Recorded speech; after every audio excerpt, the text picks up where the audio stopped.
अस्सलाम वालेकुम। आज की वीडियो हम बात करेंगे गूगल एनालिटिक्स की। अब गूगल एनालिटिक्स क्या चीज़ है? जैसे कि आपको उसके नाम में एनालिटिक्स जो वर्ड यूज़ हुआ नज़र आ रहा है, इससे फ़ील होता है कि कुछ ना कुछ स्टैटिस्टिक्स होंगी, कुछ ना कुछ कोई ग्राफ्स होंगे, कुछ इस तरह की चीज़ समझ में आती है। गूगल एनालिटिक्स भी गूगल का ही एक टूल है, जिस तरह से गूगल वेब मास्टर टूल या गूगल सर्च कंसोल है। और ये असल में आपका जो ट्रैफ़िक है आपकी वेबसाइट की, उसकी स्टैटिस्टिक्स आपको बताता है। तो जैसे गूगल सर्च कंसोल एक हेल्थ चेकर था, एक मैंने बोला था that is just like a doctor for your website, जो आपका साइट की हेल्थ चेकअप रखता है और कोई इश्यू आ रहा हो तो आपको आइडेंटिफ़ाई करता है। उसी तरह से गूगल एनालिटिक्स जो है वो आपकी ट्रैफ़िक स्टैट्स को कैलकुलेट करता है। ये डेडिकेटेडली ट्रैफ़िक के रिलेटेड है। सो आपकी साइट पे ट्रैफ़िक जो आ रही है वो कहाँ से आ रही है, किस ब्राउज़र से आ रही है, किस एरिया से आ रही है, किस कंट्री से, किस सिटी से, किस स्टेट से। इसके अलावा मतलब बहुत इन डेप्थ स्टैटिस्टिक्स, किस पेज पे यूज़र ने लैंड किया था, किस पेज पे जाके उसने आपकी साइट को लीव किया, जब कोई यूज़र आपकी साइट पे आया तो वो कितनी देर रहा, वो फौरी तौर पे आके चला गया, 1 सेकंड में चला गया, 2 सेकंड में, 30 सेकंड में, कितनी देर उसने स्टे किया, उसके बारे में स्टैटिस्टिक्स। उसके अलावा ट्रैफ़िक आई कहाँ से थी, वो गूगल से आई थी, वो याहू से आई थी, वो बिंग से आई थी, वो फेसबुक से आई थी, वो लिंक्डइन से आई थी, वो ट्विटर से आई थी, कहाँ से वो ट्रैफ़िक आई और फिर उसने कैसा बिहेव किया, मीन्स कि किस-किस पेज पे वो यूज़र गया और वहाँ पे उसने क्या एक्टिविटी की और उसके बाद कहाँ से वो आउट हो गया। सो आपको वो पूरी डिटेल्ड स्टैटिस्टिक्स आपको यहाँ पे प्रोवाइड करता है। So that is why we always setup Google Analytics. ये भी एक मस्ट हैव टूल है और साइट वाइड है, एक ही बार सेटअप करना है पूरी साइट पे और उसके बाद आपको दोबारा इसको सेटअप करने की ज़रूरत नहीं है। सिर्फ आप स्टैटिस्टिक्स देखते हो, जब तक आप इसको रिमूव नहीं करोगे साइट से, ये रिमूव नहीं होगा। तो पूरी साइट के लिए एक ही बार सेटअप होता है, जैसे बिंग वेब मास्टर टूल है, जैसे गूगल सर्च कंसोल है, बिल्कुल वैसे ही। सो हम लोग इसको सेटअप करते हैं क्योंकि हमें ट्रैफ़िक की स्टैटिस्टिक्स चाहिए, हमें ट्रैफ़िक को मेज़र करना है, हमें देखना है कि जब यूज़र हमारी साइट पे आते हैं तो वो कैसा इंटरैक्ट करते हैं। कहीं ऐसा तो नहीं है कि यूज़र्स आ जाते हैं लेकिन आके फ़ौरन 1-2 सेकंड में लीव करके चले जाते हैं हमारी साइट। अगर ऐसा हो कि बहुत सारे लोग आ रहे हैं बट आके 1 सेकंड, 2 सेकंड, 3 सेकंड, 5 सेकंड रुकते हैं और उसके बाद चले जाते हैं, तो दैट मीन्स कि हमारे उस पेज पे उनके लिए वैल्यू नहीं है। हमारे उस पेज पे उन लोगों के लिए जो वो देखना चाह रहे हैं उसकी अवेलेबिलिटी नहीं है। तो हमें उस पेज को इम्प्रूव करना पड़ेगा। हमें उसमें इमेजेस, उसके टेक्स्ट को इम्प्रूव करके, इमेजेस लगा के, वीडियोज़ लगा के उसको ज़्यादा एंगेजिंग बनाना पड़ेगा, ताकि जब यूज़र लैंड करे उस पेज के ऊपर, उस पेज पे आए तो उसको असल में वो चीज़ मिले जो वो देखना चाह रहा है। अगर उसको वो चीज़ मिलेगी तो वो स्टे करेगा, रीड करेगा, टाइम लगाएगा। जितना वो ज़्यादा टाइम लगाएगा वो एक तरह की श्योरिटी है, वो गूगल को एक तरह की गारंटी है कि ये वाला लिंक अच्छा है, इन लोगों ने इसको अच्छा राइट किया हुआ है, ये यूज़र्स को वैल्यू दे रहे हैं। अगर यूज़र रुक रहा है, यूज़र स्टे कर रहा है, दैट मीन्स कि इसमें रियल वैल्यू है, तो हम लोग इसको और अच्छा बेहतर रैंक करें। और अगर ऐसा नहीं होगा तो वो आपको डी रैंक कर देंगे, आपको डाउन कर देंगे, पुश डाउन करेंगे गूगल वाले, क्योंकि उन्हें नज़र आ रहा होगा कि यूज़र को वैल्यू नहीं मिल रही, यूज़र को अपना रिलेटेड कंटेंट नहीं मिल रहा। इसी वजह से वो शायद आते हैं और फ़ौरन चले जाते हैं। तो हम बहुत सारी डिसीजन मेकिंग में हमें हेल्प मिलती है। तो हम इसका सेटअप करते हैं। मैं आया वेबसाइट पे, वेबसाइट के साथ ही मैं यहाँ पे गूगल ओपन करता हूँ। वैसे analytics.google.com इसका लिंक है जहाँ पे आप जा सकते हो। ये भी जीमेल के थ्रू ही बनता है, फ्री है आप लोगों के लिए। तो गूगल एनालिटिक्स, मैं गूगल में आके लिखता हूँ। ये आपके पास फर्स्ट लिंक आया है analytics.google.com। आप इसको क्लिक करके ओपन कर लें। ये आपके पास गूगल एनालिटिक्स आ गया। इसका मेन इंटरफेस है। फर्स्ट टाइम जब आप एक ईमेल के साथ यहाँ पे आएंगे तो ऐसे ही इंटरफेस आपके सामने आएगा। सेकंड टाइम आओगे तो फिर डायरेक्टली आपको एनालिटिक्स के मेन डैशबोर्ड में ले जाएगा, जहाँ पे कोई ना कोई साइट आपकी पहले से पड़ी होगी और आप गूगल एनालिटिक्स में 100 वेबसाइट्स को रजिस्टर कर सकते हैं, उनको यहाँ पे ऐड कर सकते हैं और उनकी स्टैटिस्टिक्स को मेजर कर सकते हैं। 100 वेबसाइट्स, 100 अकाउंट्स बना सकते हो। मीन्स कि अगर एक कंपनी की मल्टीपल साइट्स हैं तो उसका एक अकाउंट बना के उसके अंदर ही मल्टीपल अकाउंट प्रॉपर्टीज बनाई जा सकती हैं। लेकिन अगर आप इंडिविजुअल अकाउंट्स की बात करें तो 100 अकाउंट्स क्रिएट किए जा सकते हैं। सो यहाँ पे आपके सामने आ रहा है वेलकम टू गूगल एनालिटिक्स और इसमें सेटअप फॉर फ्री का ऑप्शन आ रहा है। तो फर्स्ट टाइम आपको ये क्लिक करना पड़ेगा सेटअप फॉर फ्री पे। हम सेटअप करना चाहते हैं। जैसे ही आपने इस पर क्लिक किया वो आपसे बोल रहे हैं कि फर्स्ट साइट ऐड करें, क्योंकि अभी तक आपकी कोई साइट भी इस एनालिटिक्स अकाउंट के अंदर ऐड नहीं है। सो हम अपनी पहली साइट ऐड करते हैं। यहाँ पे वो कह रहा है अकाउंट का नेम दे, तो ये हमारा जो हम वेबसाइट हमारी है, मैं उसी से अकाउंट का नेम दे देता हूँ। ये इंटरनल चीज़ है, ये आपके किसी यूज़र को नज़र नहीं आनी, ये सिर्फ़ आपके लिए, आपके मैनेजमेंट के लिए, ऑर्गेनाइज़ करने के लिए है कि जब आपने यहाँ पे 10, 15, 20 साइट्स लिस्ट की हों, तो उनका नाम देख के आपको आइडिया हो जाए ये किस वेबसाइट की ये अकाउंट किस वेबसाइट का है। सो यहाँ पे एसईओ स्टॉप शॉप मैं नाम रख देता हूँ। उसके बाद ये डाटा शेयरिंग ऑप्शंस हैं, ये सारी की सारी आपने चेक के लिखनी है और बाय डिफ़ॉल्ट भी चेक है, इसको पढ़ लेंगे तो बहुत अच्छी बात है, वरना पाकिस्तानियों की तरह नेक्स्ट पे क्लिक कर देंगे तो चले तो जाना है हमने नेक्स्ट। तो इसमें रिकमेंडेड है कि एक-एक बार सिर्फ इसको पढ़ लें। उसके बाद नेक्स्ट, नेक्स्ट पे क्लिक किया तो आप आगे प्रॉपर्टी सेटअप पे। प्रॉपर्टी सेटअप में यहाँ पे आपसे फिर दोबारा प्रॉपर्टी का नेम पूछ रहा है, तो अकाउंट नेम आपका अपर लेवल है। एक अकाउंट के अंडर मल्टीपल प्रॉपर्टीज़ बन सकती हैं। मतलब एक ऑर्गेनाइज़ेशन है, अगर आपकी अपनी 4 वेबसाइट्स हैं, तो आपको गूगल एनालिटिक्स जो है वो 100 अकाउंट्स बनाने की लिमिट देता है। तो मैंने एक अकाउंट तो स्टार्ट कर दिया ना, जो फर्स्ट स्टेप था इसमें अकाउंट सेटअप में मैंने अकाउंट का नाम रखा, तो अकाउंट तो एक बन रहा है ये। इस अकाउंट के नीचे ये प्रॉपर्टी का ऑप्शन आ रहा है। तो अगर मेरी अपनी 4 वेबसाइट्स हैं, तो मुझे ये चाहिए कि अगर मैं स्पेस को हैंडल करना चाहता हूँ अच्छे वे से और साथ-साथ मैं मैनेजमेंट ज़्यादा अच्छी करना चाहता हूँ कि अंडर वन अकाउंट ही मेरी साइट्स सारी की सारी पड़ी हों, तो मुझे ये चाहिए कि अकाउंट मैं एक ऐड करूँ, उस अकाउंट का नाम मैं अपने नाम से, अपनी कंपनी के नाम से रख लूँ और उसके नीचे जो आपकी प्रॉपर्टीज़ हैं, वो आपकी वेबसाइट्स होंगी। तो मैं फर्स्ट प्रॉपर्टी जो ऐड हो रही है, इसमें एक वेबसाइट ऐड कर लूँ, फिर दोबारा दूसरी प्रॉपर्टी होगी, उसमें दूसरी वेबसाइट, फिर तीसरी वेबसाइट, फिर चौथी वेबसाइट, तो चारों वेबसाइट्स आपकी अंडर वन अकाउंट ही पड़ी होंगी। तो असल में जो आउट ऑफ 100 अकाउंट्स की जो लिमिट है, उसमें से आपने जो यूज़ की होगी, वो सिर्फ एक अकाउंट यूज़ किया होगा और उसी अकाउंट के अंदर प्रॉपर्टीज़ मल्टीपल बनाई होंगी। तो अगर एक ही क्लाइंट की मल्टीपल साइट्स हैं, तो बजाय इसके कि हर साइट का अलग अकाउंट बनाओ, बन जाता है, कोई इश्यू नहीं है। हर साइट को एज़ अ सेपरेट अकाउंट आप लिस्ट कर सकते हो। लेकिन 100 की लिमिट है एक जीमेल के अंडर और उसके बाद आपको फिर दूसरा जीमेल अकाउंट यूज़ करना पड़ेगा। तो अगर एक ही क्लाइंट की मल्टीपल साइट्स हैं, तो हमें चाहिए कि उसका अकाउंट एक ही बनाएँ, जैसे मैंने ये ऊपर बनाया है और उसके नीचे जो उसकी साइट्स हैं, उस उन उनको एज़ प्रॉपर्टीज़ उनको ऐड कर दें। तो first sight property 1, second site property 2, property 3 इस तरह से। तो अगर मैं यही कंसिडर करूँ कि मेरी मल्टीपल साइट्स हैं, तो अकाउंट एक ही बन गया, ऐसे स्टॉप शॉप, ये जी मेरा कंपनी है जी, इसके नीचे मल्टीपल साइट्स हैं जो मैं क्लाइंट्स की मैनेज कर रहा हूँ या अपनी मैनेज कर रहा हूँ। उसके नीचे पहली प्रॉपर्टी, फर्स्ट साइट की फर्स्ट प्रॉपर्टी, फिर सेकंड साइट की सेकंड प्रॉपर्टी, थर्ड साइट की थर्ड प्रॉपर्टी, आप इस तरह से बना सकते हैं। तो पहली प्रॉपर्टी हम बनाते हैं, यहाँ पे इसका नाम देना है, तो इसका नाम भी मैं रख लेता हूँ, मैं कहता हूँ जी साइट 1 इन केस। साइट 1 का जो नाम होगा वो रख दूँगा। इस केस में तो साइट 1 मेरी जो है वो एसईओ स्टॉप शॉप ही है, तो मैं वो रख देता हूँ। समझिए कि अकाउंट नेम हमने कुछ और रखा हुआ है, कंपनी का नाम और उसके नीचे एक साइट है जिसका नाम है एसईओ स्टॉप शॉप, तो मैंने उसको उसी नाम से रख दिया, ताकि जब एक अकाउंट के अंडर भी 3-4 प्रॉपर्टीज़ होंगी तो उनके नाम से पता चल जाए इसके अंदर कौन-सी वेबसाइट है। तो ये मैंने रखा। उसके बाद यूनाइटेड स्टेट्स किस एरिया की साइट है, ताकि रिपोर्टिंग आपकी अच्छे तरीके से हो जाए। ये ना हो कि आपको विज़िटर शो हो रहा हो कि विज़िटर जो है वो सुबह के 9 बजे आया है और आपने टाइम ज़ोन यूएसए सेलेक्ट किया हुआ है, लेकिन आप असल में पाकिस्तान के अंदर ऑपरेट कर रहे हो, तो वो सुबह वाला शाम को शो होगा, शाम वाला सुबह को शो होगा। मतलब आपको टाइम सही शो नहीं हो रहा होगा, जिससे आपकी मेजरमेंट या आपको स्टडी करने में, एनालाइज़ करने में कुछ इश्यू आ सकता है। तो अगर क्लाइंट यूएसए का है, तो यूएसए करें, या आपकी अपनी साइट अगर आप यूएसए के अकॉर्डिंगली रिपोर्ट चाहते हैं, तो यूएसए करें। जिस एरिया के अकॉर्डिंगली भी आप रिपोर्ट चाहते हैं, रिपोर्टिंग आपका उस टाइम ज़ोन को फ़ॉलो करे रिपोर्टिंग आपकी, तो आपने वो सिलेक्ट करना है। उसके बाद है करेंसी यूएसडी। उसके बाद आपके पास नेक्स्ट ऑप्शन है शो एडवांस, जो है ये पुराना, अगर आपको एनालिटिक्स का कोड चाहिए तो फिर आप इस साइड पे जाते हो, वरना जो भी जो भी रिसेंटली चल रहे हैं, जो टैग्स चले हैं, आप उसको यूज़ करना चाहते हो तो आपको एडवांस्ड वगैरह में जाने की ज़रूरत नहीं है। सो स्टेप 1 के अंदर मैंने नाम दिया, स्टेप 2 के अंदर मैंने प्रॉपर्टी का नेम दिया और reporting time zone currency select की। उसके बाद नेक्स्ट पे क्लिक करेंगे आप, तो आपके पास business information about your business. तो यहाँ पे वो कह रहा है इंडस्ट्री कौन सी है आपकी, तो मैं यहाँ पे अगर बोलूँ उनको मेरी इंडस्ट्री है ट्रैवल रिलेटेड, क्योंकि मैंने एक ट्रैवलिंग का आर्टिकल पब्लिश किया था, तो मैं इस वजह से कह रहा हूँ कि सपोज़, तो मैं आपको बोल रहा हूँ सपोज़ ये हमारी साइट ट्रैवल के रिलेटेड है, तो हमने ट्रैवल सेलेक्ट कर दिया। और उसके बाद फिर बिज़नेस साइज़ क्या, मैं कहता हूँ स्मॉल है, उसके बाद क्या-क्या मेजर करना, अदर में अगर इनके अलावा कुछ मेजर करना है तो आप अदर में आओगे, वरना ये सब चीज़ें मुझे मेजर करनी है। मेजर ऐप इंस्टॉल्स, तो ऐप इंस्टॉल्स अगर ऐप आपकी नहीं है तो आप इसको स्किप कर सकते हैं, बाकी सब कुछ आपने सेलेक्ट कर लिया। उसके बाद आप क्रिएट पे क्लिक करेंगे, तो अब यहाँ पे स्टेप 1 में अकाउंट नेम, स्टेप 2 में प्रॉपर्टी नेम, वेबसाइट का नाम और उसका करेंसी और reporting time zone. About your business step 3, इसमें सिर्फ और सिर्फ इंडस्ट्री सेलेक्ट की है, साइज सेलेक्ट किया है और क्या क्या मेजर करना चाहते हो, बस।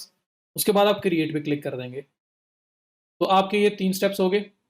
अब यहाँ पे वो आपसे पूछ रहा है किस एरिया के अकॉर्डिंगली, वो जो आपकी डाटा सिक्योरिटी उनकी गाइडलाइंस हैं, जो टर्म्स एंड कंडीशंस हैं, वो आपसे कंसेंट लेना चाहते हैं कि वो कल को कोई इशू ना हो। तो यूनाइटेड स्टेट्स के अकॉर्डिंगली आपको कि जो भी आपका एरिया होगा, अभी हम यूएसए कंसिडर कर रहे हैं तो यूएसए, आप टर्म्स एंड कंडीशंस को एक बार पढ़ लो, सिर्फ एक ही बार पढ़ लो कि काफ़ी होगा, आपको बाद में याद रहेगा कि क्या उनकी टर्म्स हैं। और अगर नहीं भी पढ़नी तो आपको चेक तो करना ही पड़ना है, कंसेंट तो देनी ही पड़नी है। तो ये दोनों आप डाटा शेड जो विद गूगल जो है इसकी जो टर्म्स हैं, और दूसरी जो आपकी है एनालिटिक्स की जो टर्म्स हैं, दोनों यहाँ पे हैं, उनको दोनों का आपने कंसेंट देनी है, उनको चेक करना है बॉक्सेस को, और फिर ये आई एक्सेप्ट का जो बटन बना हुआ है उस पर क्लिक कर देना है। जैसे ही आप ये क्लिक करेंगे, अब आपसे वो नेक्स्ट विंडो में पूछेगा भाई क्या ट्रैक करवाना चाह रहे हो, वेबसाइट, मोबाइल ऐप या सिर्फ मोबाइल ऐप, क्या करवाना चाह रहे हैं। तो ये वो कह रहा है कि आपको कोई परफॉर्मेंस, आपको ईमेल्स वगैरह भेजते रहें, टिप्स वगैरह देते रहें, हम बोलेंगे जी हाँ जी करते रहें, सेव नहीं करना चाहते आप छोड़ दें, ना चेक करें। यहाँ पे अब आपसे वो पूछ रहा है कि आप क्या ट्रैक करवाना चाह रहे हो, iOS ऐप करवानी है, एंड्रॉयड ऐप करवानी है या वेब करवानी है। तो फिलहाल हमारे पास है वेबसाइट, हम वेबसाइट का डाटा ट्रैक करना चाह रहे हैं, उस पर ट्रैफिक ट्रैक करना चाह रहे हैं। तो मैं वेबसाइट पे ये सेटअप जो आ रहा है इस पर क्लिक करूंगा। जैसे मैंने ये क्लिक किया, मुझसे पूछ रहा है वेबसाइट का लिंक दें। अब मेरे वेबसाइट का लिंक है ये पार्ट .com तक, जो पब्लिक लिंक है, WP-admin नहीं आएगा। तो यहाँ पे वो कह रहा है पेस्ट करें, और ये www से स्टार्ट हो रहा है, वो मुझे कह रहा है HTTPS आपने नहीं लगाना। अगर मैं लगाऊंगा तो देखिए वो कह रहा है आपकी जो इनवैलिड है, लिंक आपका इनवैलिड है। क्यों है? ये HTTP जो पहले आ रहा है, या HTTPS जो सिक्योरिटी प्रोटोकॉल लगा होता है, SSL लगा हो या ना लगा हो, तो अब ये वो कह रहा है कि हमने पहले फिक्स किया हुआ है। अब यहाँ बताओ कि आपकी साइट HTTP में ओपन होती है या HTTPS में होती है। हमारी साइट HTTP में है, तो यहाँ पे सेलेक्ट कर लो, और उसके बाद यहाँ पे आपको रिपीट करने की ज़रूरत नहीं है। आप यहाँ पे सिंपल स्टार्ट करें, बाकी जो वेबसाइट का पार्ट है, www से स्टार्ट हो रही है, www से तो वो लगा के करें, अगर उसके बगैर है तो उसके बगैर करें, बाकी पार्ट यहाँ पे दें। HTTP है या HTTPS है वो पहले यहाँ पे सेलेक्ट कर लो। तो मैंने वो सिलेक्ट कर लिया। उसके बाद मुझे कह रहा है स्ट्रीम का नाम बताएं, इस वेबसाइट का नाम बताएं, हमने ट्रैकिंग में क्या शो करना है। तो मैं कहता हूँ जी अगेन, इसका नाम SEO stop shop stream name है, जो साइट है उसी नाम से मैंने स्ट्रीम नेम रख दिया। उसके बाद आप क्रिएट स्ट्रीम पे क्लिक करेंगे, और आपके पास अब फाइनल कोड आएगा, वही सेम चीज जो गूगल सर्च कंसोल में आई थी, ऑनरशिप वेरिफिकेशन। अभी तक जो काम मैंने किया है उसमें मुझसे कोई ऐसी चीज नहीं पूछी गई जो प्रूव करे कि ये साइट मेरी है। मैं यहाँ पे इस स्टेप तक facebook.com को ऐड करके भी पहुंच सकता था, मैं दुनिया की किसी भी वेबसाइट को मैं ऐड करता तो इस स्टेप तक मैं आ सकता था। कोई किसी किस्म की वेरिफिकेशन नहीं मांगी गई, किसी किस्म का कोई प्रूफ नहीं मांगा गया कि साइट आपकी है, इसको प्रूव करें ना करें, कुछ भी ऐसा नहीं मांगा गया। अब जाके वो पूछेंगे अच्छा आपने ऐड कर दी है, अब आप प्रूव करोगे ये साइट आपकी है, तो ऑनरशिप वेरिफिकेशन करो, जैसे गूगल सर्च कंसोल में की, जैसे बिंग में की। तो हमें ऑनरशिप वेरीफाई करना पड़ेगा, एक बात। तो एक ऑनरशिप वेरिफिकेशन, दूसरी बात हमें उनको अलाउ भी तो करना है ना कि हमारी साइट में डाटा ट्रैकिंग कर सकें, वो लोग आ सकें, गूगल एनालिटिक्स आ सके, गूगल आके हमारी साइट का ट्रैफिक डाटा कलेक्ट करे। तो हमें उन्हें कंसेंट भी देनी पड़ेगी, हमें उन्हें अप्रूवल देना पड़ेगा, साथ साथ हमें ये भी प्रूव करना पड़ेगा कि हम लोग ऑनर हैं।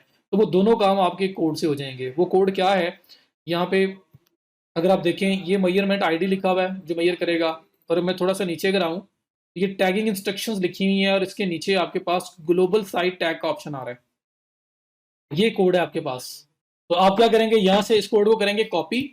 अब आपका जो गूगल एनालिटिक्स वाला पार्ट था जहाँ पे साइट सबमिट करनी थी, साइट ऐड करनी थी, वो पार्ट कंप्लीट है, अब आपको कोड मिल चुका है। अब आपको ऑनरशिप वेरिफिकेशन करवानी है, प्लस गूगल को अलाउ करना है वो आपका ट्रैफिक डाटा रिकॉर्ड कर सके। तो उसके लिए आप ये कोड करेंगे कॉपी, और हेड सेक्शन में हमने जाकर करना है पेस्ट। तो आप क्या करेंगे, आएंगे वापस, ये आपका मेन डैशबोर्ड आ गया। अब यहाँ पे यूज हमारी हेल्प नहीं कर रहा, या तो हमें मैन्युअली ये कोड यहाँ पे ऐड करना पड़ेगा, और या फिर हमें कोई प्लगइन यूज करना पड़ेगा और उसके थ्रू इस कोड को ऐड करना पड़ेगा। मैं आपको मैन्युअली भी बता देता हूँ, और प्लस मैं आपको अभी एक प्लगइन डिस्क्लोज करता हूँ। वो प्लगइन ऐसा है कि जब भी कोई भी कोड आपको हेडर में ऐड करने की बात की जा रही हो, तो आप उस प्लगइन के थ्रू वो काम कर सकते हैं। इवन कि हम लोगों ने गूगल सर्च कंसोल किया और बिंग का टैग किया, वो हमने यूज्ड में जाके ऐड किए थे। अगर वो प्लगइन हमारे पास हो जो मैं अभी आपको बताऊंगा, तो हमें यूज में भी जाने की जरूरत नहीं थी। कोई भी साइट जो हमें हेडर के अंदर कोई कोड पेस्ट करने को बोलती है, हम लोग उस प्लगइन की सेटिंग में जाके वो कोड ऐड कर देंगे, हमारा काम खत्म। तो वो हमारे बिहाफ पे खुद ही बैक पे हेडर पे वो सब कोड ऐड कर दिया करेगा। तो मैं आपको प्लगइन भी बताऊंगा, प्लस मैं मैनुअल भी बताता हूँ कि अगर मैनुअली कोड ऐड करना होता, या बिंग का या गूगल का कोड ऐड करना होता तो कैसे करते हैं। तो उसके लिए क्या है, ये लेफ्ट साइड बार है, इसके अंदर आपके पास ये अपीयरेंस का सेक्शन आ रहा है। अपीयरेंस में आपके पास थीम एडिटर का सेक्शन आ रहा है। आपने आना है थीम एडिटर में, और थीम एडिटर में जब आप क्लिक कर देंगे तो इसके बाद आपके पास एक ऑप्शन आएगा हेडर डॉट पीएचपी का। ये आपकी थीम की बैकएंड की फाइल्स हैं। अब यहाँ पे ये आप लेफ्ट साइड पे, ये राइट साइड पे अगर आप देखें थीम फाइल्स के नीचे, तो ये अगर आपके पास थोड़ा सा स्क्रॉल डाउन करो, ये हेडर डॉट पीएचपी का एक ऑप्शन आ रहा है। ये आपकी थीम की हेडर फाइल है। ये मैं कस्टम आपको मैनुअल बता रहा हूँ। अगर इवन कि आपने गूगल सर्च कंसोल भी करना होता, बिंग भी करना होता, तो वो टैग भी यहीं पे पेस्ट होना था, अगर आप विदाउट प्लग इन करना चाहते हो तो। मैं अपेरेंस में आया हूँ। अपेरेंस में मैं थीम एडिटर में गया हूँ। थीम एडिटर में मेरे पास हेडर डॉट पीएचपी की फाइल थी, उसको मैंने किया है ओपन। ये बहुत क्रिटिकल फाइल है, इसकी वजह से आपकी साइट डाउन हो सकती है, तो आपने इसको केयरफुली यूज़ करना है। आप इसको एक दो बैकअप ले लेना इसका, इस पूरे कोड को कॉपी करके अपने टेक्स्ट फाइल में कहीं पे सेव करके रख लेना, और फिर इसको चेंज करना, ताकि अगर खुदा ना खास्ता कोई इशू आ जाए तो आप उस कोड को रिवर्ट कर सको और दोबारा से ओरिजिनल फाइल वापस लेके आ सको। आपको करना क्या होता है यहाँ पे, ये देखें, ये हेडर डॉट पीएचपी के अंदर ये हेड क्लोज हो रहा है और आपका ये हेड स्टार्ट हो रहा है। ये आपका हेड स्टार्ट हो रहा है और ये आपका हेड हो रहा है क्लोज। आपने इस क्लोजिंग से पहले पहले यहाँ पे कोड पेस्ट करना होता है। मीन्स कि यहाँ से आप क्लिक करेंगे और ये जो हेड की क्लोजिंग हो रही है, क्लोजिंग से पहले पहले, ये हेडिंग स्टार्टिंग है, स्टार्टिंग के बाद कर दो या क्लोजिंग से पहले कर दो, आपका कोड हेडर के अंदर होना चाहिए। तो मैनुअली यहाँ पे आपने ऐड करना है, तो हेडर ये क्लोजिंग जो बैक स्लैश लगा के हेड लिखा हुआ है, स्टार्टिंग में बैक स्लैश नहीं होता, वो सिंपल हेड लिखा होता है। इस क्लोजिंग से पहले पहले कोड पेस्ट करना है। तो आप ये वाला कोड जो है इसको करेंगे कॉपी, और यहाँ पे आप कर देंगे पेस्ट, एंड उसके बाद आप कर देंगे save update files. That is it. तो अपडेट फाइल पे क्लिक करेंगे, उसके बाद आपका कोड सेव हो जाएगा। उसके बाद आप वापस आके यहाँ वेरिफिकेशन कर सकते हो कि आपकी ट्रैकिंग हो रही है या नहीं हो रही। आपकी ऑनरशिप वेरिफिकेशन भी हो गई, आपने गूगल को परमिट भी कर दिया कि वो आए और आके आपकी साइट के ऊपर ट्रैकिंग स्टार्ट कर लें। ये है मैनुअल। इसी तरह गूगल सर्च कंसोल का कोड जो हमें HTML टैग का मिला था, अगर हम विदाउट प्लगइन करना चाहते हैं तो आप इधर ही कर सकते हैं। ये हेडर है, हेडर की क्लोजिंग से पहले फिर एक इंटर करें यहाँ पे इसको, और यहाँ पे वो गूगल का जो गूगल सर्च कंसोल का कोड है वो लाइन आ जानी थी। यहाँ पे आपकी बिंग व मास्टर टूल्स की लाइन आ जानी थी। आप without plugin Bing, Google Search Console और गूगल एनालिटिक्स सब के सब इस तरह से मैनुअली कर सकते हैं। तो अगर ये कोड वाला मेथड लग रहा है आपको टफ, तो फिर आप इसको छोड़ें और मैं आपको एक सिंपल मेथड बताता हूँ जब यूज़ कर सकते हैं। वैसे ये भी ईजी है, तो मैं दोनों बता रहा हूँ कि इन केस अगर आपको यूज़ करने पड़े तो कैसे करते हो। यहाँ पे फिर कोड यूज़ करने की ज़रूरत नहीं है, यहाँ पे फिर कोई प्लगइन यूज़ करने की ज़रूरत नहीं है। यहाँ पे आप सिंपल जो है अपना कोड उठा के कॉपी पेस्ट कर सकते हैं हेडर सेक्शन में, जहाँ पे भी हेडर सेक्शन में कोड ऐड करने की बात हो वो कोड उठा के यहाँ ऐड करना होता है। अब बताता हूँ आपको मैं प्लगइन के थ्रू। अगर आप प्लगइन के थ्रू करना चाहें तो आप प्लगइन्स में आए, प्लगइन्स में ऐड न्यू में आए, मैंने इसको सेव नहीं किया। तो प्लगइन्स में आप आएंगे ऐड न्यू में, और ऐड न्यू में आने के बाद आपने यहाँ पे एक नया प्लगइन ऐड करना है। असल में गूगल एनालिटिक्स का अलग से प्लगइन भी मिल जाता है जिसमें सिर्फ और सिर्फ गूगल एनालिटिक्स आपका ऐड होगा। गूगल साइट किट एक प्लगइन है जो गूगल का अपना प्लगइन है, आप वो भी यूज कर सकते हैं, और उसमें Google analytics, Google Search console, each and everything आपकी कन्फिगर हो सकती है। तो लेकिन मैं आपको एक ऐसा प्लगइन बताना चाह रहा हूँ जिसमें मल्टी, जो आपका ऑप्शनल हो, जिसमें मल्टी ऑप्शन हो कि कोई भी साइट जो हेडर में कोड ऐड करने की बात कर रही है या फुटर में कोड ऐड करने की बात कर रही है, आप उसका कोड उठाएंगे और उस प्लगइन के थ्रू ऐड कर सकते हैं। तो इसलिए मैं वो प्लगइन आपको बता रहा हूँ। वरना गूगल साइट किट भी एक प्लगइन है, मैं आपको दिखा देता हूँ। गूगल एनालिटिक्स के और भी बहुत सारे प्लगइन है जहाँ पे सिर्फ गूगल एनालिटिक्स ही आप ऐड कर सकते हैं, सिर्फ और सिर्फ डेडिकेटेडली सिर्फ और सिर्फ डेडिकेटेडली बने ही वो गूगल एनालिटिक्स के लिए हुए हैं। तो ये है साइट किट बाय गूगल। आप इसको इंस्टॉल करके इसके through Google analytics, Google Search console, each and everything Google के रिलेटेड जो है वो यहाँ पे अटैच कर सकते हो, कन्फिगर कर सकते हो। बट मैं जो आपको बताना चाह रहा हूँ, मैं बताना चाह रहा हूँ header footer manager. Header footer code manager असल में प्लगइन है, मैं वो यूज़ करना चाह रहा हूँ क्योंकि वो एक अल्टीमेट सोल्यूशन है। उसमें ये है कि कोड में जाए बगैर, अपीयरेंस थीम एडिटर में जाए बगैर आप, क्योंकि वहाँ पे तो चांस है ना कि अगर गलती कर दी आपने तो आपकी साइट भी ब्रेक हो सकती है। यहाँ पे वो चांस नहीं है, तो आपको वहाँ पे जाए बगैर आप इस प्लगइन के थ्रू ही सारा काम कर सकते हो। Google Search Console, Bing Master Tool, Google Analytics या कोई और टूल भी अगर आपको हेडर में कोड ऐड करने की बात करता है, तो आपने क्या करना है, इस प्लगइन के थ्रू कन्फिगर कर लेना है। इसलिए मैं आपको ये करवा रहा हूँ। यहाँ पे अगर आप आए तो आपके पास ये हेडर फुटर कोड मैनेजर एक प्लगइन आ रहा है, इसको आपने कर लेना है इंस्टॉल, और इंस्टॉल करके कर देना है एक्टिवेट। और फिर मैं आपको बताता हूँ कि इसके अंदर हमने कैसे इसको यूज़ करना है। जैसे एक्टिवेट करेंगे लेफ्ट साइड बार पे इसका ऑटोमेटिकली ऑप्शन आ जाएगा, header header footer plugin code manager, header footer code manager, ये HFCM लिखा हुआ आ रहा है। इसमें आप जाएंगे, ऑल स्निपेट पे क्लिक कर दें या सिंपल इस पे क्लिक कर दें, ये आपको इसकी मेन सेटिंग में ले जाएगा। अब ये आपकी मेन सेटिंग आ गई, इसकी मेन इसका डैशबोर्ड आ गया। यहाँ पे अभी तक कोई स्निपेट ऐड नहीं है, ये स्निपेट बोल रहा है ऐड अ न्यू स्निपेट, लेकिन जो कोड आपको बोला जाता है कि आप हेडर में जाके ऐड करें, ये उस कोड को स्निपेट बोल रहा है। तो यहाँ पे आपने अगर गूगल एनालिटिक्स ऐड करना है तो ये ऐड न्यू स्निपेट जो लिखा हुआ आ रहा है ना, आप इस करेंगे, इसके पे आप इस पे करेंगे क्लिक। क्लिक करने के बाद ये आपके पास स्निपेट कोड लिखा हुआ आ रहा है, यहाँ पे आप कर देंगे वो कोड कॉपी पेस्ट। यहाँ पे लिखेंगे इसका नाम, तो मैं लिखूंगा गूगल एनालिटिक्स, ये गूगल एनालिटिक्स का कोड है ये मेरे लिए, ताकि मुझे पता लगता रहे कि इसके अंदर कौन सा कोड है। यहाँ लिखा हुआ है कि डिस्प्ले कहाँ करवाना है, साइट वाइड पूरी साइट के लिए ऐड करना है या किसी एक स्पेसिफिक पेज पोस्ट पे ऐड करना है, तो पूरी साइट पे ऐड करना है। लोकेशन कहाँ पे ऐड हो, हेडर में या फुटर में, तो हमने बोला है जी हेडर में ऐड हो, क्योंकि हमें गूगल ने बोला था, गूगल एनालिटिक्स ने बोला था कि हेडर में ये कोड ऐड करना है। सो हेडर में क्लिक किया। उसके बाद ये कोड स्टेटस क्या होगा, एक्टिव होगा जी, एक्टिव होगा, बस काम हो गया। अब ये कोड मैनेजर क्या करेगा कि ये आपके बिहाफ पे इस कोड को साइट का हेडर जो है header.php उसके अंदर इंक्लूड कर देगा। तो आपके लिए बड़ा फिजिबल है, आपने फ्रंट एंड पे छोटा सा बॉक्स में काम किया है, वो जो बैक एंड वाला काम है वो ऑटोमेटिकली होता रहेगा। सो ये करने के बाद अगर मैं वापस जाता हूँ, मैं यहाँ पे HFCM जो हेडर फुटर कोड मैनेजर है उस पर क्लिक करता हूँ, तो आप देखें यहाँ पे एक कोड ऐड हो चुका हुआ है, एक स्निपेट ऐड हो चुका हुआ है जिसका नाम है गूगल एनालिटिक्स। ये ऑन है इस टाइम, साइट वाइड है, पूरी साइट के लिए है, हेडर लोकेशन में है, शो ऑन ऑल डिवाइसेस, सब डिवाइसेस के लिए है। अगर मुझे कभी इसको ऑफ करना पड़ जाए तो मैं यहाँ पे सिर्फ टर्न ऑफ करूंगा तो ये ऑफ हो जाएगा, डिलीट करना है तो डिलीट का ऑप्शन भी आपके पास है। तो ये इस तरह से आप ऐड कर सकते हो। ऐसे ही अगर आपने गूगल सर्च कंसोल या बिंग वेबमास्टर टूल्स भी यहीं से वेरीफाई करना था, हमारे पास यूज था तो हमने वहां से कर दिया है। अगर यूज ना होता और हमें यहाँ से उसको वेरीफाई करना है तो आप कैसे करोगे, आप ऐड न्यू स्निपेट पे क्लिक करेंगे और जो स्निपेट का नाम है, स्निपेट के नाम में आप जो बिंग वेबमास्टर टूल या गूगल सर्च कंसोल है वो लिख दोगे ताकि पता लगता रहे इसके अंदर कौन सा कोड है। हेडर में उन्होंने बोला था ऐड करो तो हेडर वैसे ही रहेगा, सिर्फ यहाँ पे वो जो एक लाइन का कोड था HTML टैग वो पेस्ट करके सेव, वो भी यहाँ पे ऐड हो जाना था। तो जो कोई भी आपको हेडर के अंदर कोड ऐड करने को बोले और आपने वेरिफिकेशन करनी है तो आप हेडर फुटर कोड मैनेजर के थ्रू उसको हैंडल कर सकते हो। तो ये बड़ा सिंपल सा प्लगइन है, इस वजह से आपको मैं ये बता रहा हूँ, बजाय इसके कि मैं गूगल एनालिटिक्स के अलग से प्लगइन बताऊँ आपको और गूगल सर्च कंसोल हम यूज से करें और इस तरह से हर चीज़ अलग अलग जगहों से हम लोग कर रहे हो। कल को हम लोग अगर कोई और टूल्स करते हैं और उनके कोड आ रहे हो तो उनके लिए अलग अलग प्लगइन इंस्टॉल कर रहे हो, उसकी बजाय मैंने आपको एक ही जगह से बता दिया सारा काम। तो ये जब ऐड हो जाएगा, ऐड करने के बाद कि आपका गूगल एनालिटिक्स जो है वो अब काम करना स्टार्ट हो चुका है। वैसे तो मैंने कोड ठीक ऐड किया, मुझे पता है स्टार्ट हो चुका होगा, बट हम उसको वेरीफाई भी कर सकते हैं।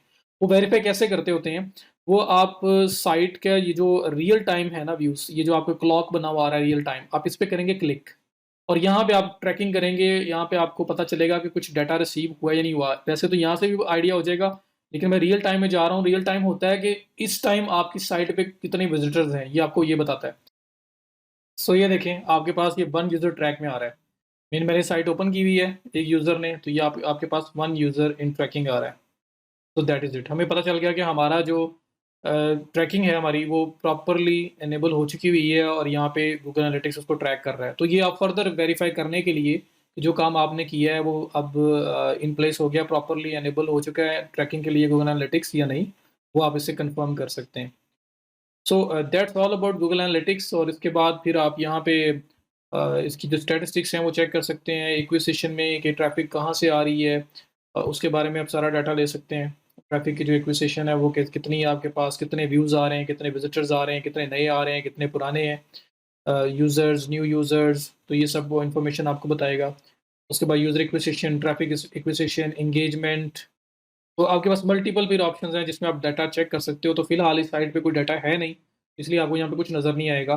तो अब हम देख सकते हैं, हर चीज़ चेक कर सकते हैं कि विजिटर किस पेज पे आया, वहाँ से किस किस पेज पे गया, कहाँ पे जाके लीव किया, विजिटर जब आया तो कितनी देर स्टे किया, थोड़ी देर स्टे किया चला गया, ज़्यादा रुका, ज़्यादा रुकेगा तो हमारे लिए अच्छा होगा, थोड़ी देर स्टे करके जा रहा है तो हमें सोचना पड़ेगा कि क्या रीज़न है, वो क्यों वेबसाइट का पेज छोड़ रहा है, हमें उसको इम्प्रूव करना पड़ेगा।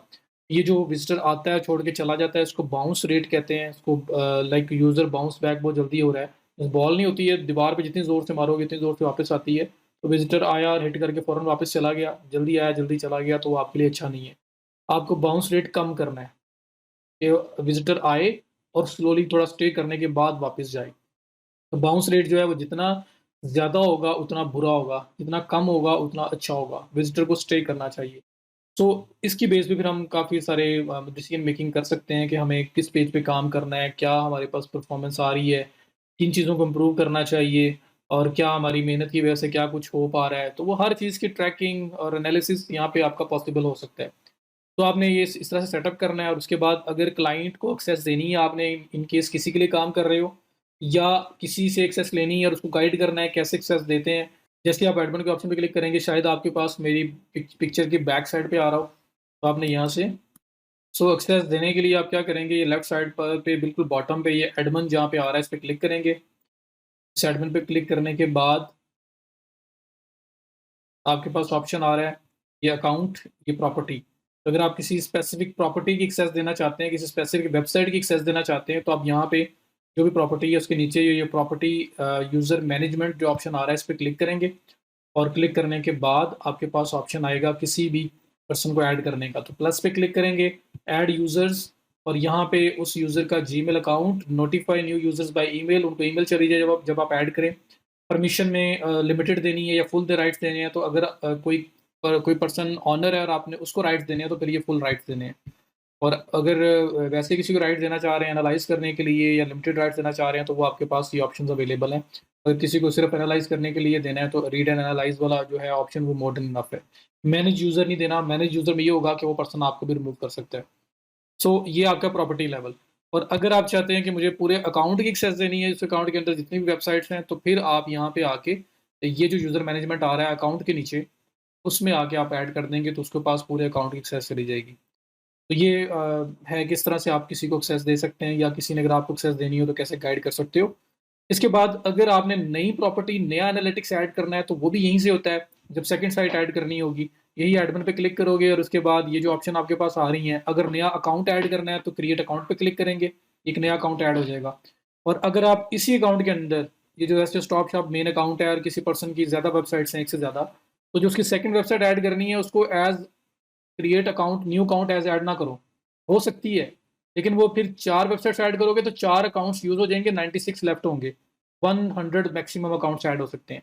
तो अगर एक ही क्लाइंट की मल्टीपल साइट्स हैं तो आपको चाहिए कि बजाय नया अकाउंट ऐड करने के, उस अकाउंट के अंदर जहाँ पे उसकी वेबसाइट पहले पड़ी हुई है, उसी अकाउंट के अंडर आके प्रॉपर्टी नई बना लें और उसमें नई साइट ऐड कर दें। अगर एक ही पर्सन की है तो। मल्टीपल की है तो फिर हम इसलिए नहीं करते कि फिर मिक्सअप हो जाएगा, हर पर्सन का अलग-अलग अकाउंट बनाते हैं। लेकिन लेकिन अगर एक ही पर्सन की मल्टीपल साइट्स हैं तो फिर आप अकाउंट के नीचे जो प्रॉपर्टी का ऑप्शन है, इस प्रॉपर्टी में आके उसकी दूसरी साइट, तीसरी साइट, चौथी साइट ऐड कर सकते हैं। तो फिर यहीं से स्टार्ट होगा, क्रिएट प्रॉपर्टी पे क्लिक करोगे तो अब अकाउंट लेवल वाली ऑप्शन नहीं आएंगी। बाकी आपका वही प्रॉपर्टी नेम दें और यहाँ पे आप टाइम ज़ोन सेलेक्ट करें, रिपोर्टिंग ज़ोन जो है और उसके बाद करेंसी और उसके बाद नेक्स्ट में बिज़नेस साइज़ वगैरह वो पूछेगा और फिर बाद में वेबसाइट वगैरह लेगा आपसे। और अगर अकाउंट से स्टार्ट करोगे तो फिर अकाउंट में बिल्कुल वो स्क्रैच से जिस तरह से पहले हमने बनाया था, वहीं से स्टार्ट होगा। पहले अकाउंट नेम देंगे, फिर प्रॉपर्टी नेम देंगे, फिर उसके बाद आप जो कैटेगरी वगैरह सेलेक्ट करोगे और उसके बाद जाके वेबसाइट वाला काम होगा। तो ये इस तरह से आप लोग ऐड कर सकते हैं। सो आई होप कि आप लोगों को इससे कुछ हेल्प मिली होगी, आपको समझ आया होगा गूगल एनालिटिक्स किस तरह से सेटअप करते हैं। That's it for this video. Thank you so much. See you in the next video.